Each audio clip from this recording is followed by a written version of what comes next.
Hello friends, hope you all are fine. Today we are going to start our chapter number 4 of class 10th geography and the name of chapter is agriculture. Basically इस chapter के अंदर हम cover करेंगे कि Indian agriculture या फिर जो farming होती है वो किस टाइप की होती है, कौन कौन सी क्रॉप्स उगाई जाती हैं या कौन से मेथड्स होते हैं फार्मिंग करने के, वो सब हम इस चैप्टर के अंदर देखेंगे। तो आइए स्टार्ट करते हैं। Types of farming. The physical attributes of the environment, technical advancement and social culture customs all influence the cultivation technique. तो देखो, एक जगह का मिट्टी कैसी है, टेरेन कैसा है, टेक्नोलॉजी कैसी यूज़ हो रही है वहाँ पे, सोसाइटी का पैटर्न कैसा है, कस्टम्स क्या है, बिलीफ्स क्या है, उन सब चीज़ों पे उस इलाके की एग्रीकल्चर डिपेंड करती है। There are two type of farming. Generally दो तरीके की फार्मिंग की जाती है, commercial and subsistence. Commercial farming उसको बोलते हैं जब क्रॉप्स को खुद के कंजप्शन के लिए ना उगाकर बाजार में बेचने के लिए उगाया जाए, उसको बोलते हैं commercial farming.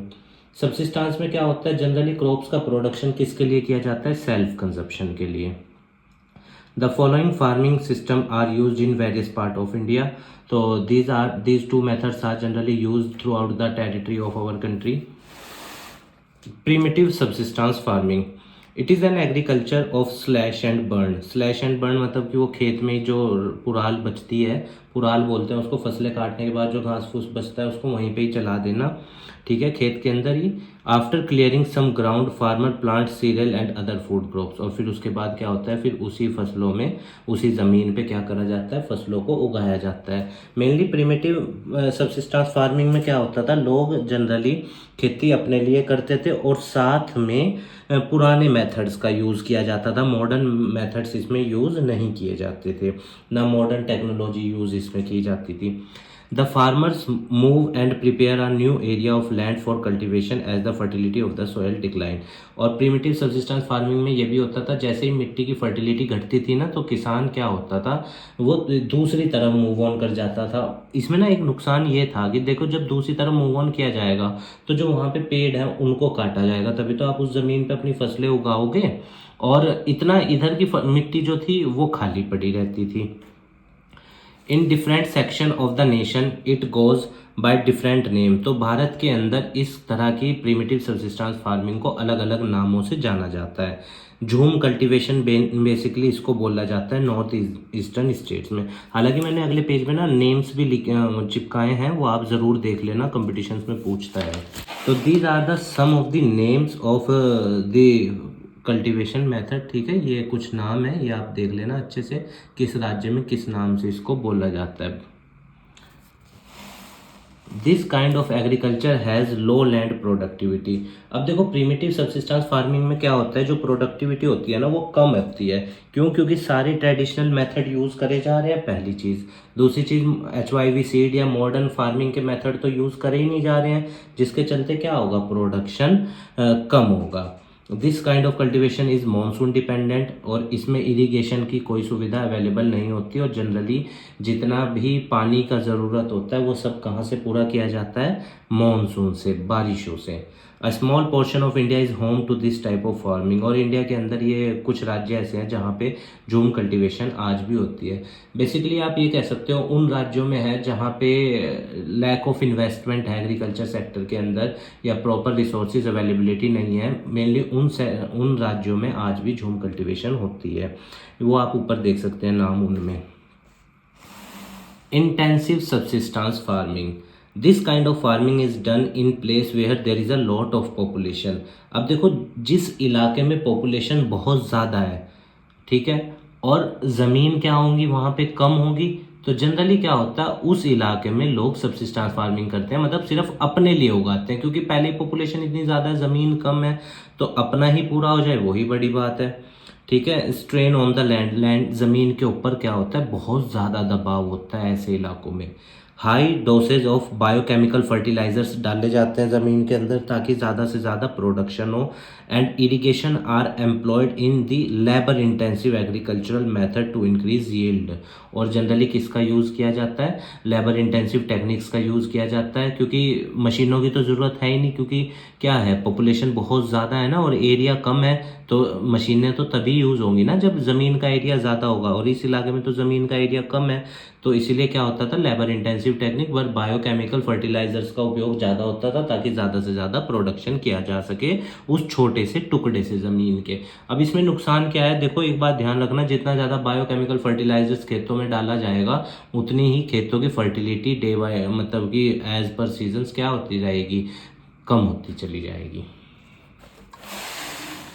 Now let us सी कमर्शियल फार्मिंग। कमर्शियल फार्मिंग क्या होता है, जिसमें क्रॉप्स को किसके लिए उगाया जाता है, बेचने के लिए उगाया जाता है। बेसिकली कमर्शियल फार्मिंग के अंदर प्रोडक्शन जो होता है वो कैश क्रॉप का होता है, जिसके अंदर जो कैश क्रॉप्स होती हैं वो फैक्ट्रीज को एज अ रॉ मटेरियल के तौर पे प्रोवाइड कराई जाती हैं। In order to achieve higher production this style of farming use higher amount of contemporary inputs. और याद रखना, कमर्शियल फार्मिंग में ज़्यादा रॉ मटेरियल प्रोडक्शन करने के लिए chemical fertiliser, insecticide, hybrid seeds, HYV seed, या फिर कह सकते हो आप आर्टिफिशियल सीड्स का भी इसमें यूज़ बहुत ज़्यादा किया जाता है। और ये कमर्शियल फार्मिंग आज के दौर में अगर हम देखें बहुत बड़े स्केल पे करी जा रही है और उतनी ज़्यादा मिट्टी के लिए ये क्या है, ख़राब भी है। In plantations a single crop is produce over a wide. अब जो प्लांटेशन क्रॉप होती है जैसे चाय के बागान, उसमें क्या होता है, बहुत बड़े एरिया पे ज़मीन के एक ही फसल को उगाया जाता है बेचने के लिए, कमर्शियल फार्मिंग के लिए। जैसे चाय हो गया है ना, कॉटन हो गया। In plantation a single crop is produced over a wide range region as a source of commercial farming के तौर पे बहुत बड़े इलाके में एक ही फसल को उगाया जाता है। जैसे बनाना की प्लांटेशन होगी, बैम्बू की प्लांटेशन होगी। Large area of land are covered by plantation which employ migrant labourer. Migrant labourer कौन होते हैं, जो दूसरे राज्यों से आते हैं, मेनली वो आके क्या करते हैं, काम करते हैं, ठीक है। और बहुत बड़े एरिया के ऊपर इन क्रॉप्स को क्या किया जाता है, उगाया जाता है, ठीक है। To help with the use of capital intensive inputs. और मशीनों का उपयोग करके बहुत बड़े एरिया में माइग्रेंट लेबर के ज़रिए क्या किया जाता है, इन फसलों को उगाया जाता है। क्योंकि देखो अगर एरिया छोटा हो फिर तो चलो वो कामयाब है चीज़, लेबर इंटेंसिव टेक्निक और lace use of modern inputs का। पर अगर एरिया बड़ा है तो फिर ज़्यादा ज़रूरत पड़ती है मशीनों की या उन सब चीज़ों की। Every produced item is used as a source of manufacturing. और जो भी प्रोड्यूस किया जाता है खेत से वो सारा चीज़ यूज़ हो जाता है। जैसे tea, coffee, rubber, sugarcane, banana, these are some of the commercial crops which are used as a raw material in the industries और by the manufacturing units. Some of the picks are there: banana plantation in southern part of the India and bamboo plantation in north east, ठीक है, क्योंकि bamboo को बारिश की बहुत ज़रूरत होती है ना ग्रोथ के लिए। Now if we talk about cropping pattern, India has 3 cropping pattern, 3 season है हमारे यहाँ, रबी, खरीफ, ज़ैद। आइए देखते हैं। सबसे पहले क्रॉपिंग पैटर्न में रबी का देखते हैं, सोइंग सीजन अक्टूबर से दिसंबर। अब ये आप ध्यान रखना, ये कंपटीशन में पूछता है कि रबी सीजन कौन से कौन से महीने में मनाया जाता है, ठीक है, अक्टूबर टू दिसंबर। खरीफ जो होता है वो रेनी सीजन की स्टार्टिंग में होता है, अप्रैल से मई। और जैद सीज़न जो होता है इन दोनों के बीच का जो 2 मंथ का गैप है, मार्च टू जुलाई, उसमें होता है। जब ये कुकुम्बर, वाटरमेलन, मस्क मेलन ये सब चीज़ें आती है ना, वो जैद सीज़न को बोलते हैं। खीरा हो गया, ये सब चीज़ें। हार्वेस्ट, फसलें कटती कब है, देखो जो अक्टूबर से दिसंबर के बीच में बोई जाएगी फसल वो अप्रैल से जून के बीच में हार्वेस्ट होगी। खरीफ में सितंबर से अक्टूबर में हार्वेस्ट होगी। और जैद में तो उसी दौरान हार्वेस्ट करनी होती है वो। इंपॉर्टेंट क्रॉप कौन कौन सी हैं रबी में जो सर्दियों में उगाई जाती हैं, wheat, barley, peas, gram and mustard, सरसों का तेल, सरसों होती है ना। और खरीफ में कौन सी है, पैडी, मेज़, चावल सबसे ज़्यादा, क्योंकि चावलों को बारिश बहुत ज़्यादा चाहिए होती है ना, इसलिए पैडी। मेज़, जवार, बाजरा, तूर अरहर की दाल, मूंग, उड़द, cotton, jute, groundnut, soybean, these are kharif crops. And the zaid में watermelon, muskmelon, cucumber, vegetable, fodder and crop, जो फोडर क्रॉप्स होगी, घास वास होगी वो सब। तो ये तीनों आप, एक तो इनका सोइंग सीज़न याद रखना, एक इनका हार्वेस्टिंग सीज़न। सोइंग सीज़न बोलते हैं जब ये बोई जाएंगी, और हार्वेस्टिंग जब ये फसलें काटी जाएंगी। Major crops in India, a variety of food and non food crops are grown in different part of India. तो बहुत तरह की फसलें हमारे देश में अलग अलग इलाकों में अलग अलग जगह की उगाई जाती है, क्योंकि डिपेंड करता है ना मिट्टी कैसी है, क्योंकि हर जगह की मिट्टी अलग है, क्लाइमेट अलग है, कल्टीवेशन के तरीके अलग हैं। ठीक है, तो मेजर क्रॉप्स कौन कौन सी हैं इंडिया में? राइस, व्हीट, मिलेट, पल्सेस, दालें, tea, coffee, sugar cane, oil seeds, cotton, jute, ये सब चीज़ें हमारे यहाँ उगाई जाती हैं। अब देखो इनके इलाके भी अलग अलग हैं, तो आइए सबसे पहले राइस को पढ़ते हैं। Rice is a kharif crop. तो याद रखना खरीफ क्रॉप कब सोइंग होती है? अप्रैल से मई, और हार्वेस्ट सितंबर से अक्टूबर। इट नीड्स हाई ह्यूमिडिटी, बारिश बहुत ज़्यादा चाहिए होती है। टेम्परेचर इसे 25 डिग्री के आसपास चाहिए होता है, और 100 सेंटीमीटर से ज़्यादा इसे बारिशें चाहिए होती हैं। आफ्टर चाइना, चाइना के बाद दुनिया में भारत दूसरे नंबर पे है चावलों के प्रोडक्शन में, और अलग अलग तरह की चावलों की वैरायटी भी है हमारे यहाँ प्रोडक्शन में। बासमती बोलते हैं, सेला चावल बोलते हैं, कच्चा बोलते हैं, ठीक है ना, टुकड़ा बोलते हैं, अलग अलग तरह के चावल थ्रू आउट द कंट्री खाए जाते हैं। It is grown in deltaic region. Deltaic region उस इलाके को बोलते हैं जहाँ पे पानी बहुत और नदी समुद्र, मतलब कि जो कह सकते हो आप रिवर समुद्र में गिरने से पहले डेल्टा बनाए। या कोस्टल एरिया, कोस्टल एरिया उसे बोलते हैं जो इलाका समुद्र से लगता है। And the plains of the north eastern and northern India में ये चावल बहुत ज़्यादा उगाए जाते हैं। इवन आप मेरे को बताना कौन सा स्टेट इंडिया में ऐसा है जहाँ पे चावलों की 3 फसल ले ली जाती हैं एक बार, एक साल के अंदर। तो ये मेजर एरिया है। अब ये मैप देखो, इसमें तो फोटो स्टेट में तो सही दिख नहीं रहा है, पर ये आप ध्यान रखना जो ये डार्क पोर्शन है ये वो इलाके हैं जहाँ पे चावल बहुत बड़ी संख्या में उगाए जाते हैं। ये लाइटर पोर्शन है जहाँ पे चावल की संख्या कम है, दूसरी क्रॉप्स ज़्यादा। आपकी बुक में ये मैप का फोटो है, इसको ज़रूर देख लेना आप, ठीक है, इंपॉर्टेंट है। ये पूछ लेता है कि कौन सा स्टेट ऐसा है इंडिया में जो सबसे ज़्यादा चावलों का प्रोडक्शन करता है, इस वे में। तो जो हमारी सेकंड क्रॉप है वो है wheat. Wheat is a rabi crop, ठीक है, रबी क्रॉप है। तो इसका सोइंग सीज़न क्या होगा हमारा? अक्टूबर से दिसंबर, और हार्वेस्टिंग सीज़न क्या होगा हमारा? April to June. It is a rabi crop here. When it comes to ripening it needs strong sunshine. अब देखो गेहूं के दाने को पकने के लिए ना धूप बहुत ज़्यादा चाहिए होती है, तभी तो सर्दियों में अगर ठंड ज़्यादा हो जाए या पाला बोलते हैं उसको, पाला पड़ जाए तो क्या होता है, सारी गेहूं खेत में गिर जाती है। तो इसीलिए उसको क्या चाहिए होता है? बहुत ही ज़्यादा सनशाइन चाहिए होता है। And a cool growing season, मतलब एनवायरनमेंट भी ठंडा और धूप भी हो। इट नीड्स, इसको बारिशें कम चाहिए होती है चावल के मुकाबले। It needs 50 to 75 centimetres of yearly precipitation, का मतलब होता है बारिशें। Spread evenly throughout the growing season, के दौरान भी मतलब उसको 50 से 75 सेंटीमीटर के बीच की बारिश चाहिए होती है। India's 2 principal wheat growing region, north west Ganga Satluj plain, जहाँ से गंगा और सतलज प्लेन मतलब नदी बहती है उन इलाकों में ये उगाई जाती है, और डेक्कन ब्लैक सॉयल वाले इलाके में। हालांकि ब्लैक सॉयल वाले इलाके में कॉटन भी बहुत उगाई जाती है, पर वीट भी उगती है। In the northern and north western region of India it is the principal food crop. Northern India में और नॉर्थ वेस्ट इंडिया में सबसे ज़्यादा क्या खाया जाता है? गेहूँ खाया जाता है, as compare to other crops. चाहे आप यूपी, बिहार, हरियाणा, उत्तर प्रदेश, पंजाब, दिल्ली, इन इलाकों में देख लो, सबसे ज़्यादा किस चीज़ का कंजप्शन किया जाता है? वीट का। In the northern and northwestern region of India, it is the principal food crops and the second most significant cereal crop. Cereal crop basically उन crops को बोलते हैं जो दाने वाली फसलें होती है ना, उनको cereal crops बोला जाता है। ये वीट इस तरह दिखाई देती है, पकने के बाद ये येलो हो जाती है। ये मेजर एरिया है जहाँ पे हमारे देश में वीट उगाई जाती है। मेनली तो ये नॉर्दर्न इंडिया ही सारा कवर कर रहा है, सेंट्रल इंडिया भी है थोड़ा सा, और माइनर इंडिया है ये जहाँ पे वीट उगती है। बाकी इधर तो चावल है सारा, है ना, साउदर्न इंडिया में भी चावल ज़्यादा चलता है, पर नॉर्दर्न इंडिया में गेहूँ ज़्यादा चलता है, ठीक है। तो ये आप ध्यान रखना, ये मैप आपकी बुक में दे रखा है, वहाँ से भी आप देख सकते हैं इसको, ठीक है। मिलेट्स, आइए देखते हैं दाने वाली फसलें। जवार, बाजरा, रगी। जनरली इनको जवार बाजरा को क्या कहते हैं आप, इन्फीरियर गुड भी कंसिडर किया जाता है, क्योंकि as the income increase the consumption of jowar and bajra get reduced, ठीक है ना। हालांकि हाई फाइबर न्यूट्रिशनल फूड्स हैं, क्रॉप्स हैं। Are the important millet grown in India, these are known as the coarse grain भी कहा जाता है, और इनमें फाइबर और न्यूट्रिशन वैल्यू बहुत ज़्यादा होती है।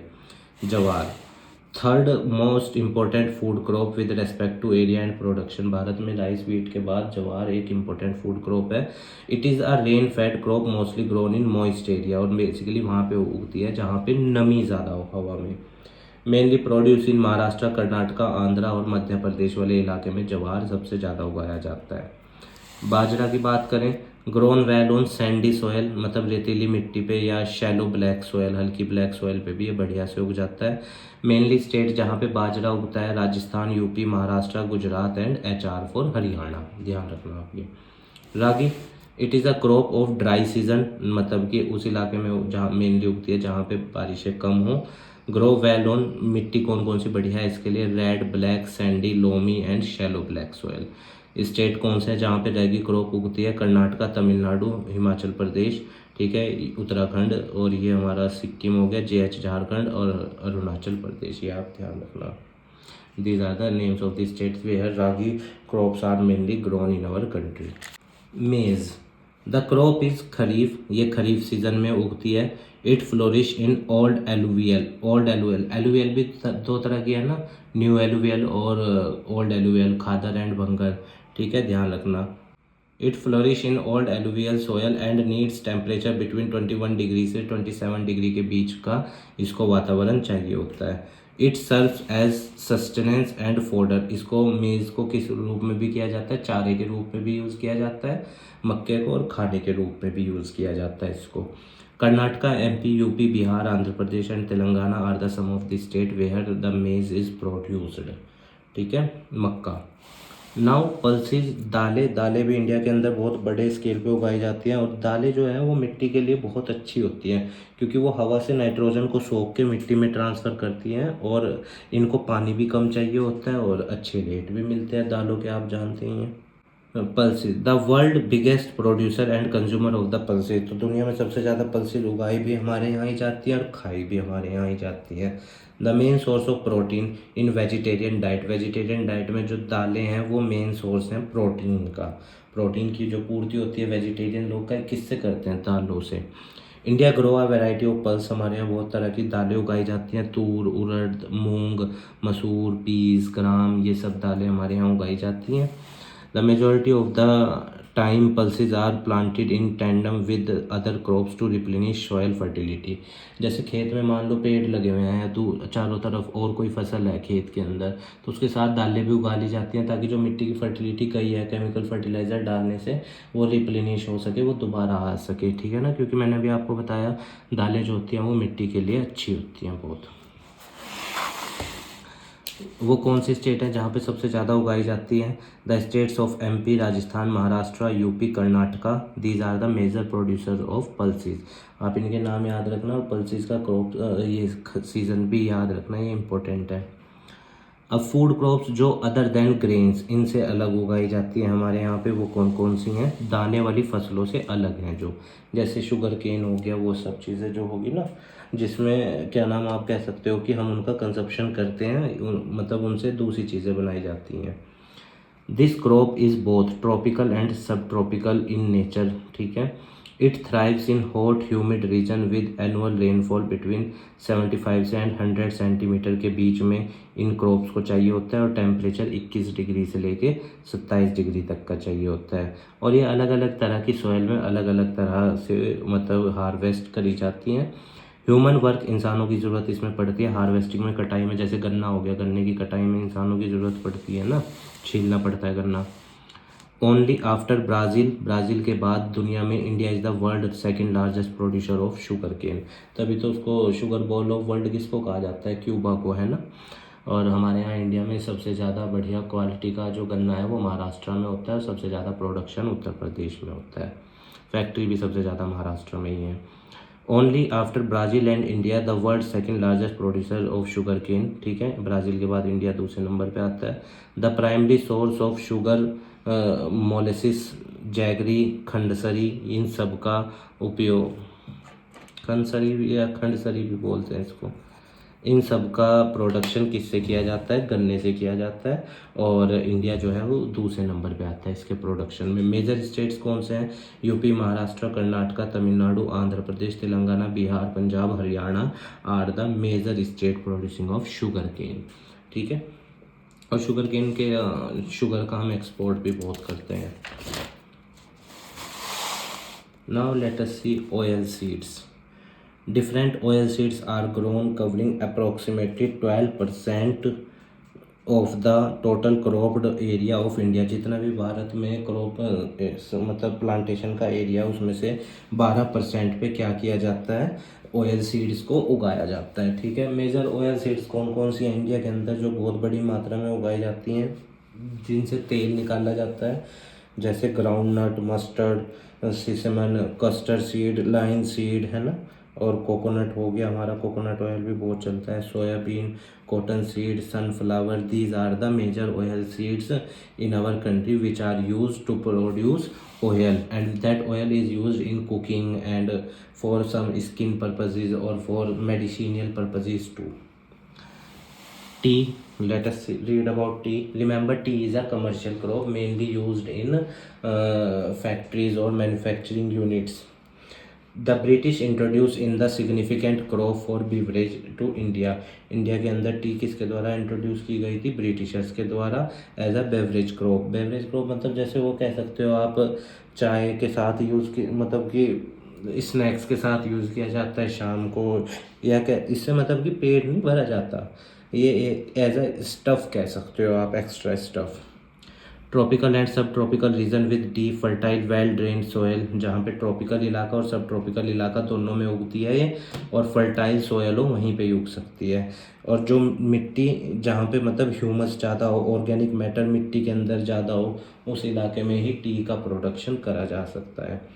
T bushes need a year round climate that is warm, humid and free of frost.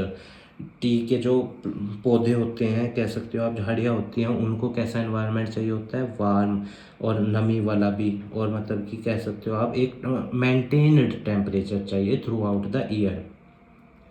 और ये एक बात ध्यान रखना, जो टी इंडस्ट्री होती है वो लेबर इंटेंसिव है। क्यों? क्योंकि इसमें मशीनों के उपयोग की जगह किसका उपयोग किया जाता है? लेबर का।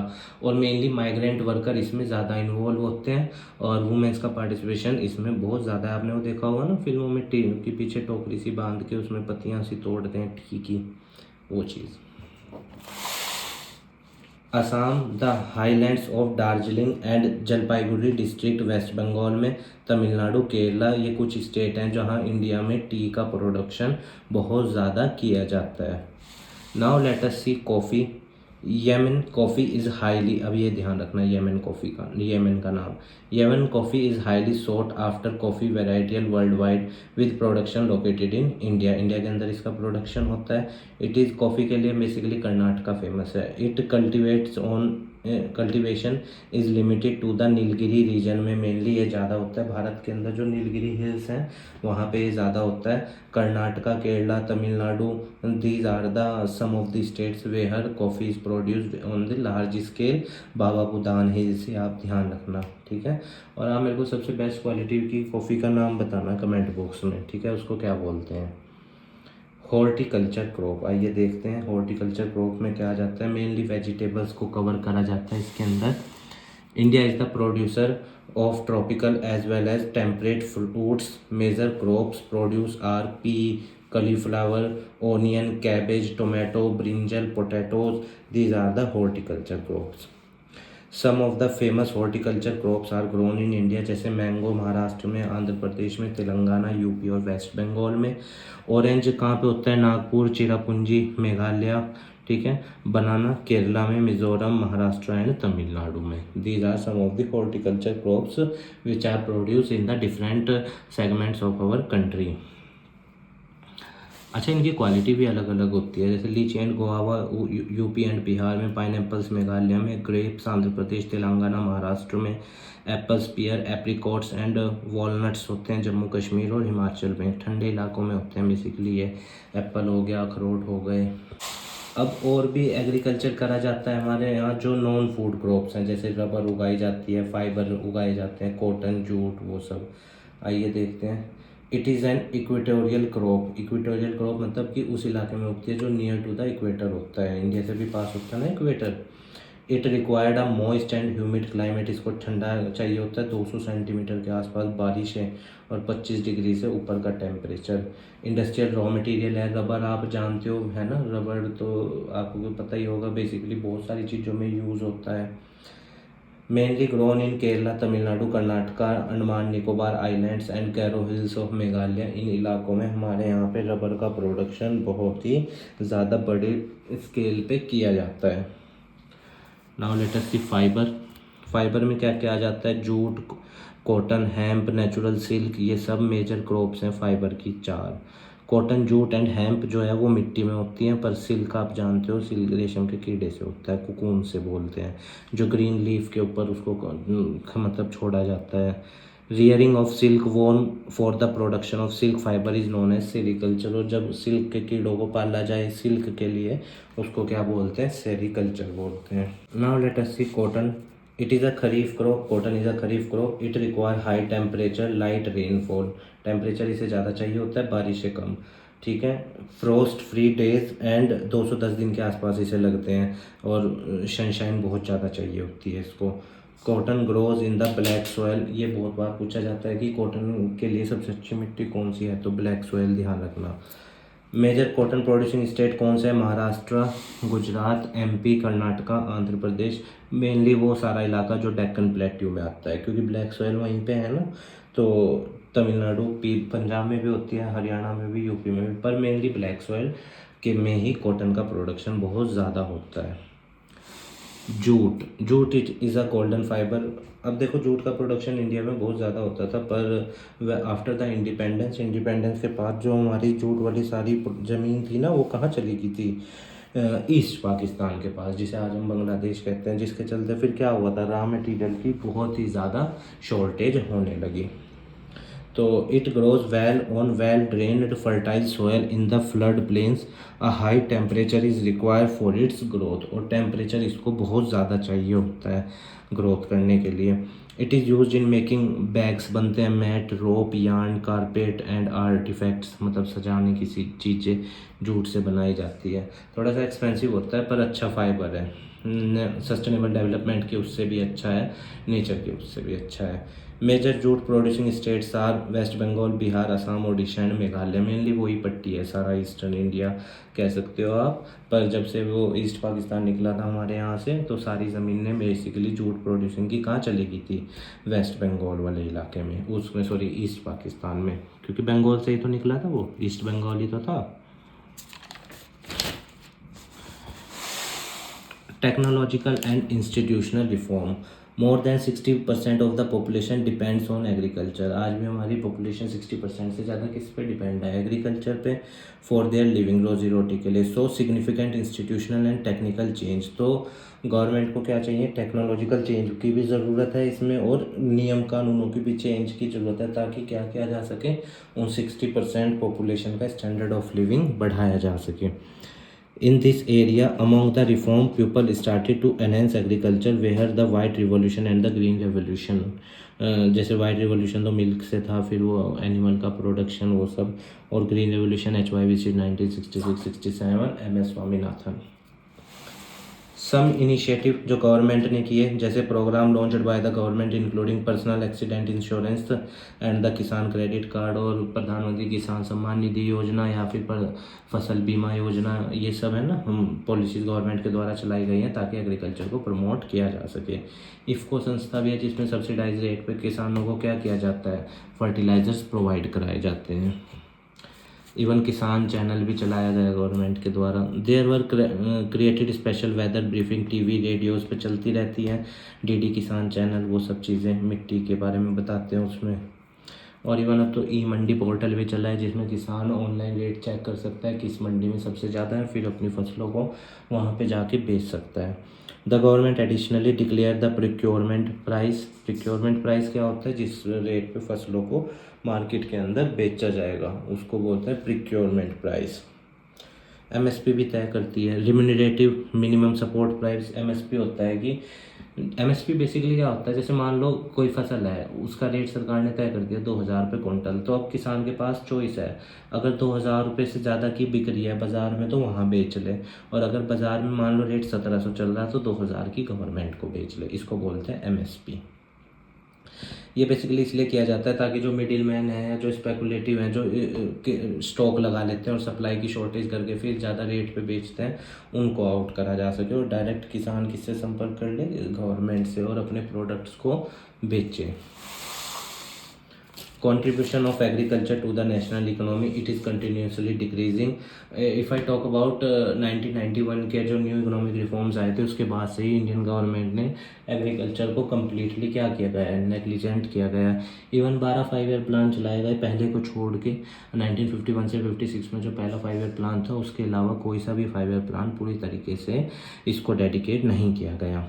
Approximately 52% of the all workers were involve in the farming industry में लगे हुए हैं 2010-11 के डाटा के हिसाब से, और अब तो ये लगातार घट ही रहा है, 41-42% के आसपास हो गया, क्योंकि सबको पता है एग्रीकल्चर प्रॉफिटेबल नहीं रहा, और इसीलिए इसका कंट्रीब्यूशन देश के जीडीपी में लगातार क्या होता जा रहा है, गिरता जा रहा है।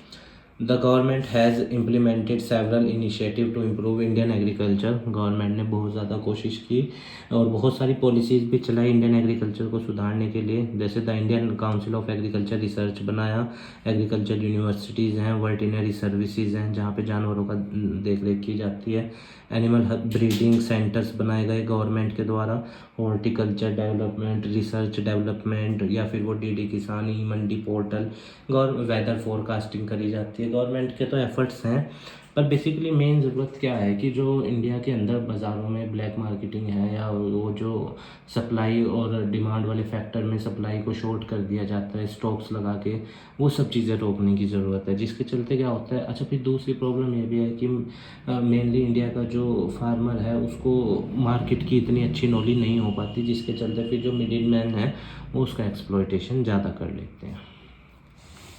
तो ये था आपका एग्रीकल्चर चैप्टर, उम्मीद है आपको समझ में आया होगा।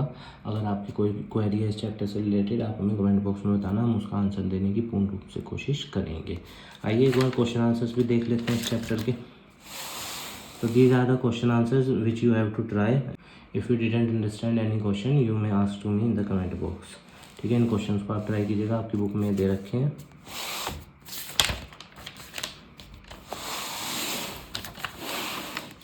और ये भी आपकी बुक में दे रखा है, इसमें आपको 2 क्रॉप्स, स्टेपल क्रॉप जैसे राइस हो गया वो, या समर क्रॉप, या इस तरह से आपको इनको मतलब जोड़ना है, कह सकते हो आप, बॉक्स बनाने हैं। डायगोनल भी हो सकते हैं, वर्टिकल भी, हॉरिजॉन्टल भी।